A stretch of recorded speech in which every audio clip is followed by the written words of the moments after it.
Oh boy, we may have a problem here.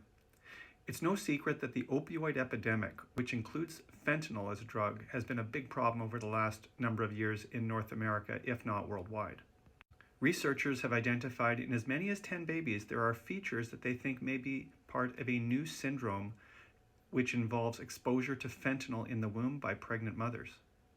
The common features are smaller heads, conjoined toes, which we call syndactyly, and a cleft palate.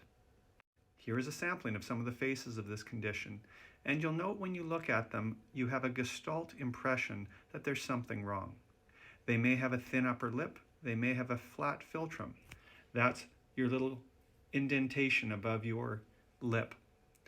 So, is this a real syndrome? Well, let's look at some of the other things.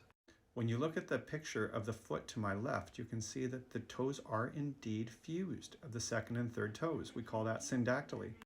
Another feature is short thumbs, which is shown in the hand just above my head. The question though is this a new syndrome or is there something else going on? With only 10 babies, it's very difficult to say if this is truly a widespread and new syndrome.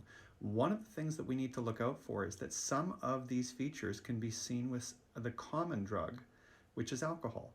Babies who are exposed to alcohol can have some of these same features. And as we saw in the 1990s, when there were places that were having mothers who were sniffing solvents, and we thought that there was a solvent sniffing syndrome, it turned out to be alcohol, fetal alcohol spectrum disorder. I'm not saying that fentanyl isn't the culprit here, but I'm saying before we run off with a new syndrome, we need to make sure that there aren't other factors at play here causing an overlap of symptoms.